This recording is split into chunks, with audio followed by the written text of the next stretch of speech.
That might be Bree. Ah, yes, it is. I think Sorry, it is. Brieanne. That's okay. Thank you. So obviously with COVID-19 and the pandemic this last year, we've had to make a drastic shift, and rather quickly. We had the initial week of lockdown from in-person studios to virtual studios. So if you'll go to the next slide, please. We experienced a lot of challenges with this and had to be very strategic to solve them as quickly as possible. During COVID, we have limited use of traditional engagement mechanisms, as well as recruitment strategies, which we'll talk about a little bit later. And there's still that need to engage communities across the country and locally. And existing challenges to recruitment were amplified. So without the ability to go in person, to share opportunities for studio participation, and to connect with community organizations, patient clinics, things like that, we had to become a little strategic in how we were going to find these community experts to participate in studios, as well as ensuring researchers that the studio would still be successful in a virtual format. In person, you have that sense of community. You're all sitting around the same table, even eating and breaking bread around the same table. And as we all know, in Zoom, people can disengage a lot easier. So we'll talk about some of the methods that we've used to address those changes due to COVID. If you'll go to the next slide, please. So this is just a brief grid, and I'll give some examples on how this has changed. So there are a lot of positive impacts that have happened because we've been able to switch to this virtual format. Previously, we were restricted to one location, right? People don't want to drive. I think the farthest we ever had someone drive for an in-person studio was an hour and a half or 2 hours. And so now with virtual, anyone in rural areas across your state or even nationally can participate in a studio. We were struggling before COVID to find participants for a session that were identified as LGBTQ and were also cancer patients or cancer survivors between a certain age range. And so here in Utah, we do have a cancer center, but there's very few individuals that qualified. So as soon as COVID hit, we saw this as an opportunity to expand our reach, and we were able to connect with people across the country, which really enriched the feedback for the research team. And they were very enthusiastic and said they wish they had thought about doing a national engagement session before. So that's just one example of one of the positive impacts of this new virtual method. For the research team, as Tiffany mentioned earlier, we always want the power in the room to be with the participants. And so having, a whole slew of researchers can be intimidating and kind of imbalances that. So now we can have two members presenting, and then the entire team can listen in listen-only mode. So that's been really helpful for people that have research assistants or junior researchers on their team that are learning about conducting this type of research. So that's another benefit of switching to this virtual model.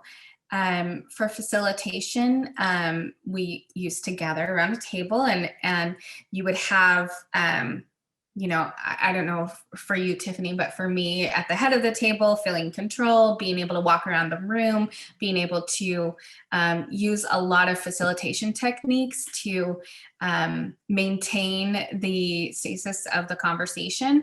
And now through virtual, we have had to be very creative in looking for nonverbal cues, utilizing the chat boxes, assisting people with features like raising their hands.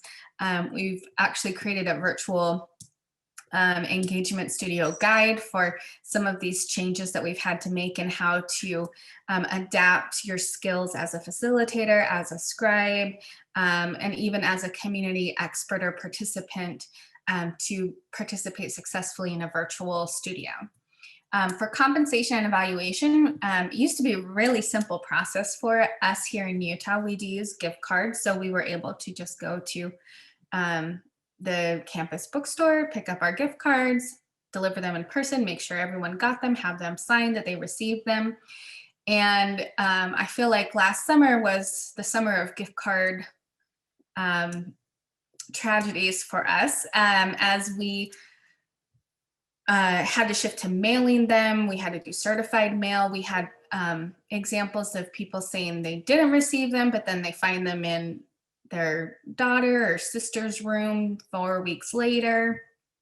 We had typos when people would send us their addresses and they wouldn't be delivered, and we'd have to resend them and try and track them.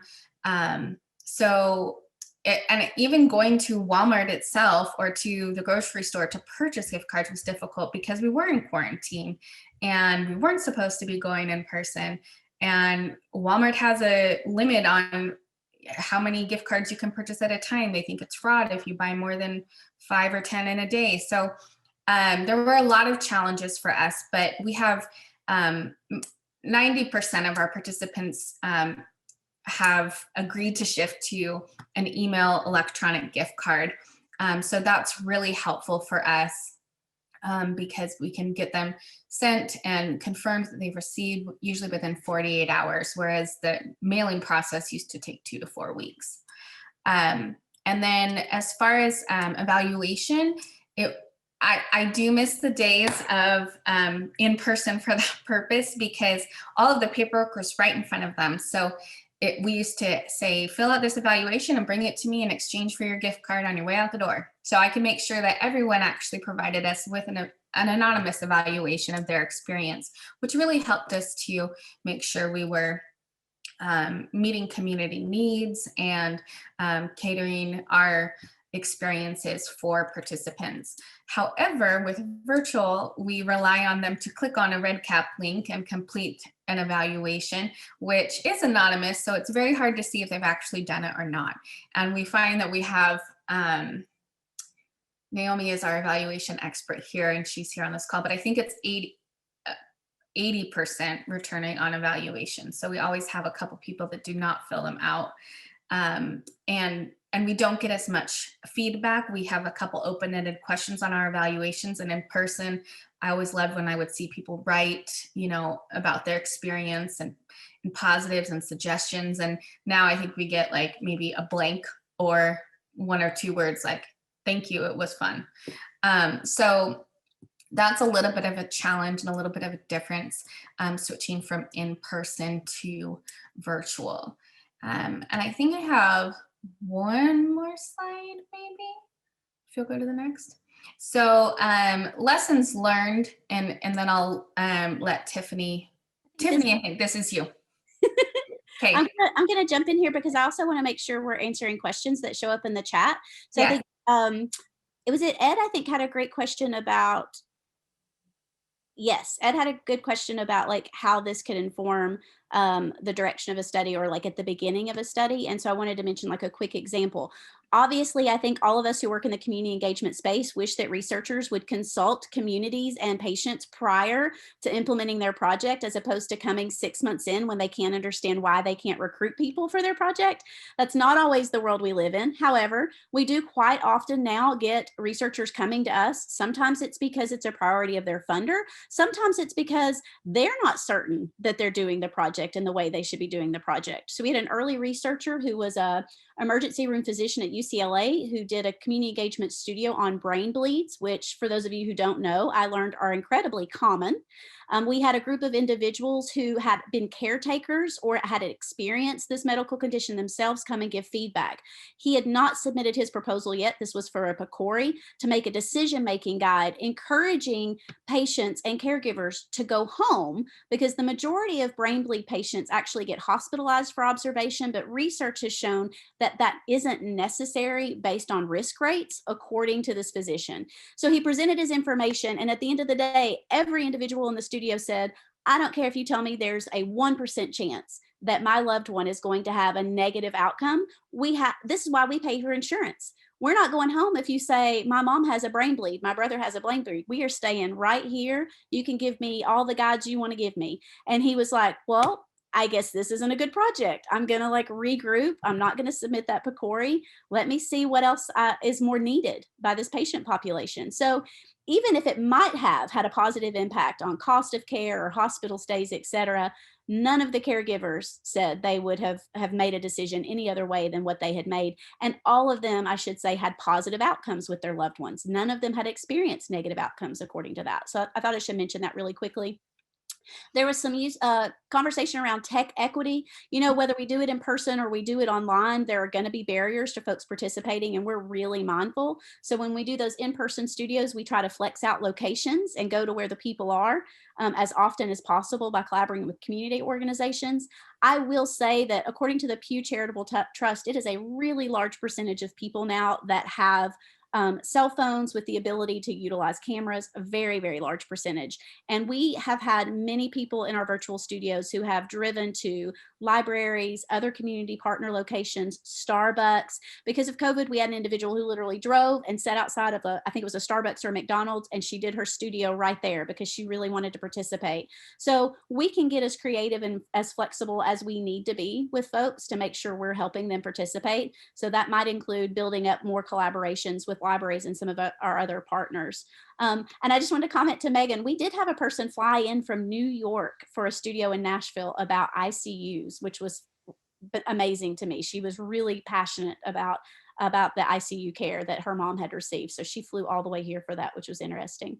Tiffany, can I just add about the technology? I just wanted to share a couple things that we've come up with. So for some studios, we've had, especially where we're looking at materials or digital materials, we've had some researchers that have opted, instead of the gift card for compensation, to send a tablet to participants so that they can look at an app or provide feedback that way.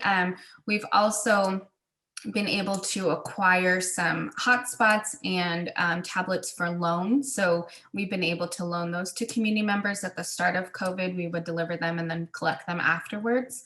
So that's another strategy as well. Perfect. Thank you so much. So can I chime in as well with, George had a question about what our plan is post-pandemic. And I know for us, Michigan is a very large state. We have 2 peninsulas, and we're hoping to do hybrid. That's our plan. And I see too, Robin has a good question about cameras that maybe one of us can answer as well. Yeah, Megan, I will share too about our plan, because I think that's a great question, and I'm not sure if we're covering it later on or not, but we'll just cover it now.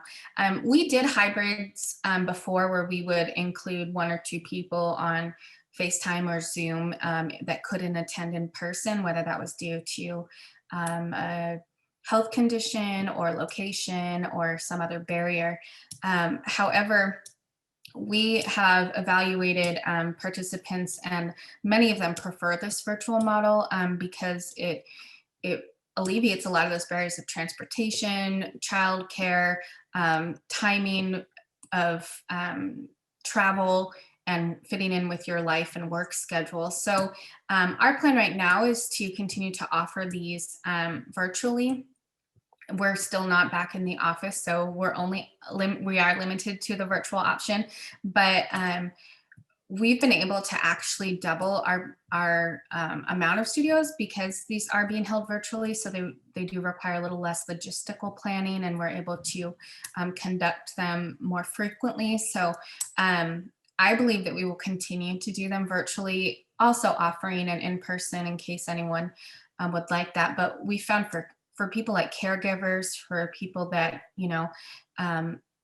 are even diabetics, this is more convenient because they're able to be in their own homes and to have all of their needs met for them there. So that's just a little bit about our plan. Perfect, thank you. So I am gonna do my best to kind of wrap up this section really quickly. If we can go back to the last slide, please. Thank you. Just really quickly, some lessons that we've learned across the board, whether we're doing them virtual or in person, is that anyone implementing a community engagement studio, your team's going to have to be really flexible. And sometimes this is a culture shift for your researchers as well. We might do evening meetings, we might do weekend meetings. So just be mindful that you might need to do it at a location that's convenient to community experts. We do a lot of collaborating with FQHCs, so those federally qualified health centers, community-based clinics, sometimes support group networks. We've gone and met in locations where support groups were already meeting. So for instance, with women who suffered from maternal addiction, they had an ongoing support group. They invited us in. We did the studio in place of their support group in 1 week, and the women loved it. They gave phenomenal feedback. Another piece of that is cultural humility, right? That's the buzzword. That's the 2021 word, isn't it? But in all seriousness, you will not be able to be successful with this if your entire team doesn't have it. You will work with community experts from a wide variety of backgrounds. I encourage folks to do their homework. I have 2 degrees in social work and have worked in this space in some way, shape, or form. I see some of my colleagues, Yolanda and I go back to when we were babies. I've worked in this space for a really long time. But when we're doing a studio with a demographic of folks I'm unfamiliar with, or with a medical condition I'm unfamiliar with, I spend hours doing homework about it. So I understand what might some of their challenges be? What are some of the struggles of their health journey? What are some cultural implications that I need to be aware of so that I can be respectful? So I do my homework every time. So I learn something with every community engagement studio. The next piece is smaller group sessions. If you want to ensure everybody's heard and you maximize feedback, you really need to be mindful. If you have a highly activated group like moms of children with autism, or groups who have communication challenges, like we've done groups with individuals suffering from Parkinson's, vocal fold paralysis, you have to have those smaller groups so you can give a lot of time and space for individuals to express their concerns, to give their advice, and you just have to be really patient with that. And then the last piece is, being able to go with the flow, being flexible. We've had some really wild things happen to us in community engagement studios, and you just have to sit back and kind of laugh about it at some point. But make sure you're allowing a lot of extra time for this virtual space. It is very different than the in-person space, and it just takes a little more time, a little more patience, and making sure that you're orienting all the community experts, regardless of their background, so they feel really comfortable with this technology. Next slide, please. So very quickly on this next slide, I was just curious, you can throw it in the chat, or maybe if 1 or 2 people want to give some comments. Challenges that you may have had navigating this virtual space. I'm sure all of you have delivered a training or led a class or a group. I'm curious what kinds of challenges and solutions maybe you've come up with, if 1 or 2 people want to share.